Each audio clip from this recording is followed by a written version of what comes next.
আসসালামু আলাইকুম। হ্যাঁ ছোট ভাই, তোমাকেই বলছি। আমি তোমাকে কখনো বলিনি ছবি তোলা যাবে না, ছবি আপলোড করা যাবে না, কাউকে দেওয়া যাবে না।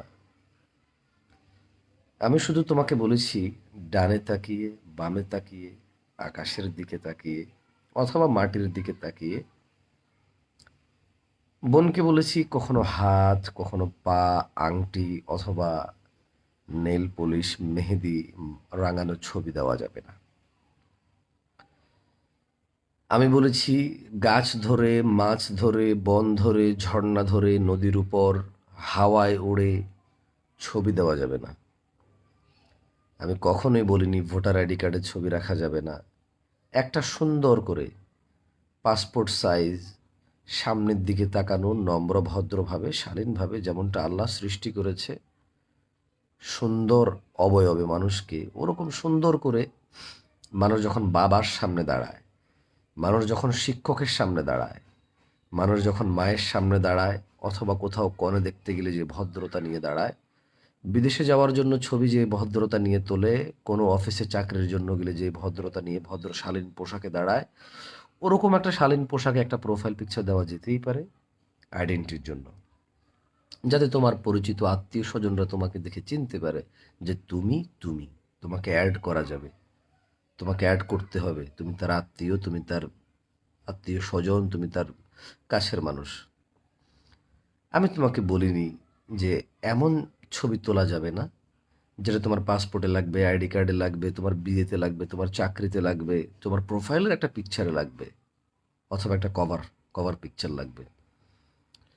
আমি শুধু তোমাকে বলেছি বারবার বাহানা করে, কখনো এই বাহানা সেই বাহানা, এভাবে করে ছবি তুলতে আমি না করেছি। আমি না করেছি ছবি তুলে আপলোড দিয়ে আপুরা কি লেখে বারবার কমেন্টস করতে। হ্যাঁ আপু ঠিক বলেছেন, জায়গাটা খুব সুন্দর ছিল। আমি তোমাকে সেটা বলেছি। আমি বলেছি আপুদেরকে এভাবে দিনই ভাইদের ছবি দেখে নিচে কমেন্টস না করতে, মন্তব্য না করলে কিচ্ছু যায় আসে না, করবোই বা কেন, ওয়াই ওয়াই শুড আই, কেন? আমি দেখেছি, ওকে ঠিক আছে, it's not necessary to comments. এটা তো একেবারে প্রয়োজনীয় নয় যে কাউকে দেখে মন্তব্য করতে হবে। তো তোমরা ভুল বুঝিও না, তোমরা ভুল বুঝিও না। আমি জামশেদ মজুমদার কখনোই বলিনি তোমাদেরকে ছবি তোলা যাবে না, শুধু বলেছি প্রতি সপ্তাহে একটা করে ছবি চেঞ্জ করার দরকার নেই। প্রতিদিন মক্কায়, মদিনায়, হ্যাঁ, সুইজারল্যান্ড, নেপাল, কোনো একজন আলেমের কাছে গিয়ে ওনার সাথে দেখা করা, ওনার গাড়ি ধরা, ওনার সাথে হ্যান্ডশেক করা, ওনার থেকে বই নেওয়া দেওয়া নিয়ে ছবি তুলতে না করেছি।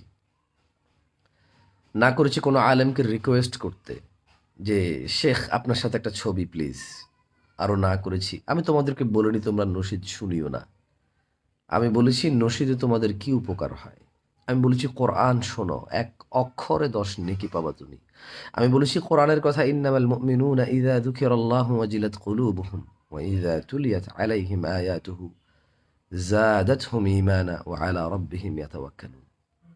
আমি বলেছি কোরআনের কথা, আল্লাহ বলেছে যে ইন্নামাল মুমিন ইযা যুকিরাল্লাহু ওয়াজিলাত কুলুবুহুম, নিশ্চয়ই মুমিন যখন তার সামনে আল্লাহর জিকির করা হয়, আল্লাহর স্মরণ করা হয়, আল্লাহর ব্যাপারে কথা বলা হয়, আল্লাহর তেলাওয়াত করা হয়, ওয়াজিলাত কুলুবুহুম, তার হৃদয় প্রশান্তি পায়, শান্ত হয়ে যায়, খুশি কি তৃপ্তি পায়। আমি বলেছি সেই কথা। আমি বলিনি তুমি শুনতে যে দেখা দাও ইয়া রাসূল আল্লাহ, রওজা পাকের দিদারে, কি কি তুমি গাও, তুমি আরবি নসিদ শোনো। আমি বলিনি যে এগুলো শুনিও না। আমি বলেছি তোমার কি নেকি হয়। সময় তো তোমার একটাই, জীবন তো তোমার একটাই, তুমি চাইলে 5 মিনিট বাড়াতে পারবে না। আমি বলেছি তুমি 5 মিনিট এটা নসিদ না শুনে 5 মিনিট কোরআনুল কারীমের তেলাওয়াত শোনো, হতে পারে আলিফ লাম মিম থেকে কুল আউযু বিরাব্বিন নাস পর্যন্ত। আমি তোমাকে এটাই বলেছি। আমি তোমাকে বলেছি একটা লেকচার, এর পিছনে ব্যাকগ্রাউন্ড মিউজিক দিও না, নসিদ দিও না। আমি বলেছি তথ্য প্রযুক্তির এই যুগে নসিদগুলো আর নসিদের মতো নেই। টিউন ইউজ করা হয়, ভোকাল ইউজ করা হয়, যেগুলোর মধ্যে মিউজিকের আবির্ভাব রয়েছে, মাখামাখি রয়েছে। তুমি বলবে তাহলে কি ওরা বুঝে না? তুমি আমাকে বলবে এই যে এত বড় বড় আলেম ওলামারা নসিদ করে, সুন্দর সুন্দর ইসলামী নসিদ করে, ওরা কি জামশেদ ভাই আপনার থেকে কম বোঝে? দেখো, আমি বলিনি যে ওরা আমার থেকে কম বোঝে। আমি বলেছি তুমি শুনি তোমার বেনিফিট কোথায়। ওকে, তুমি হয়তো বেনিফিটেড হতে পারো, বাট আমি আমার কোনো বেনিফিট দেখি না। আমি আমার কোনো বেনিফিট দেখি না। আমি উল্টা দেখি, আমি নসিদ শুনতে শুনতে এমন অবস্থায় পৌঁছে গেছি আর কোরআন তেলাওয়াত ভালো লাগে না, কারণ নসিদের মতো টান নেই, সুর নেই, নেই তো ওই মায়া আর মমতাও নেই। আমি দেখেছি নসিদ শুনে আমার অপকার হয়। আমি বলিনি নসিদ শোনা গুনাহ, নসিদ শোনা হারাম, শোনা যাবে না, নিষিদ্ধ ইসলাম, আমি বলিনি একবারও। আমি বলেছি এতে আমার উপকার কম কোরআনের চাইতে। কোরআনুল খেরিমের প্রতিদ্বন্দ্বী কিছুই হইতে পারে না, কোনো কিছু কোরআনুল খেরিমের তেলাওয়াতের থেকে বেশি অগ্রাধিকার পেতে পারে না। আমি তোমাকে সেটাই বলেছি যে একটা লেকচারের পিছনে তুমি লেকচারটাকে গুরুত্ব দাও, তুমি নিষিদ্ধ ব্যবহার করিও না। আমি আবারও বলছি, তুমি আমাকে ভুল বুঝিও না। আমি তোমাকে কখনো বলিনি ছবি তোলা যাবে না। আমি বলেছি অপ্রয়োজনে ছবি তোলা যাবে না। আমি তোমাকে বলেছি তুমি যে ছবি তোলো প্রতি সপ্তাহে কবুতর হাতে নিয়ে, একটা তোমার বাগানে ফুল ফুটেছে, সেই ফুলটাকে তুমি তোমার হাতে নিয়ে কিছু একটা লেখো আর তুমি আর ওই ফুল সহকারে তুমি আপলোড করো। আমি বলেছি ওয়াই? ফুলের সাথে তুমি কেন থাকতে হবে? ফলের সাথে তুমি কেন থাকতে হবে? কেন থাকতে হবে কবুতরের সাথে তুমি? কেন তোমার এহরাম বাঁধা ছবি থাকতে হবে তোমার নিজের হাতে তোলা? কেন তোমার এই ছবি আবার ফেসবুকে পাবলিশড করতে হবে? ওয়াই? আমি তোমাকে বলিনি যে এটা তুমি করছো, যে এটা ভুল করছো। আমি বলছি রিজনটা কি, হোয়াট ইজ দ্য রিজন? তোমার এই কর্মকাণ্ডে শরীয়তের কি উপকার হয়? তুমি কার কি উপকার করো? তুমি জানো তুমি যেখানে ঘুরেছো এগুলো ছবি দাও মানে অপ্রয়োজনে, প্রয়োজন হলে ওকে। তোমার যদি এটা কাজের আওতায় পড়ে, তোমার যদি এটা কর্মের আওতায় পড়ে, দ্যাটস টোটালি ফাইন, নিষেধ নেই তো। তো তোমরা ভুল বুঝিও না আমাকে, আমার কথাগুলোকে ভুলভাবে নিও না। আমি শুধু তোমাদেরকে বলেছি তোমরা বেশি প্রশ্ন করিও না। কেন? তোমরা যখন বেশি প্রশ্ন করবে তোমরা কারো উপর রিলায়েবল হয়ে যাবে, তোমরা আর বই পড়বা না। আমি তোমাকে বলেছি সহিহুল বুখারী খোলো, অজু অধ্যায় যাও, দেখবে তুমি অনেক হাদিস পাবা, সলাতের অনেক হাদিস পাবা।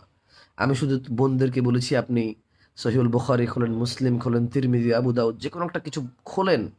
জি, আমি বলেছি hadithbidi.com গেলেই পাবেন। একটা বুক চয়েস করেন, একটা অধ্যায় চয়েস করেন, আর ওই অধ্যায়টা আধা ঘন্টা পড়েন। আপনার হেদ, নিফাস, নিফাকি, ওযু, ফরজ গোসল, you will learn everything inshallah without asking a question inshallah ta'ala. If you read 30 hadith, maybe there is one hadith you will not understand the elaboration, the example. আপনি 30টা হাদিস পড়লে হয়তো একটা বুঝবেন না, বাকি 29টা বুঝে আসবে। আল্লাহ সুবহানাহু ওয়া তাআলা কোরআনুল কারীমকে সহজ করেছে। আমি শুধু বলেছি যে don't ask so many questions. আমি বলেছি don't make a chat. If you want to ask a question then don't make a conversation, then ask just a question. আমি আমি আমি বলিনি যে প্রশ্ন করিও না, আমি বলেছি বেশি প্রশ্ন করিও না। আমি বলেছি তুমি যদি বেশি প্রশ্ন করো তুমি কোনো আলেমের উপর রিলায়েবল হয়ে যাবা। আমি তোমাদেরকে কখনো বলিনি যে আমাকে মেসেজ দিও না। আমি বলেছি একটা প্রশ্নকে প্রশ্নের মতো রাখবা, এইটাকে কখনো একটা চ্যাটে রূপান্তরিত করবা না। একটা প্রশ্ন একটাই, যে অ্যান্সার করেছি সেটাই। এখান থেকে কিছু বুঝে আসলে ওকে, নাহলে অন্য কাউকে জিজ্ঞেস করো। আমি এটাই বলেছি। আমি কেন তোমাদেরকে খারাপ বলবো বলো? ওয়াই? Why should I? তোমরা বলো, আমি কেন তোমাদেরকে খারাপ বলবো? আমার তো তোমাদেরকে খারাপ বলার দরকার নেই, না? দরকার আছে বলো? আমার তো তোমাদেরকে খারাপ বলার দরকার নেই।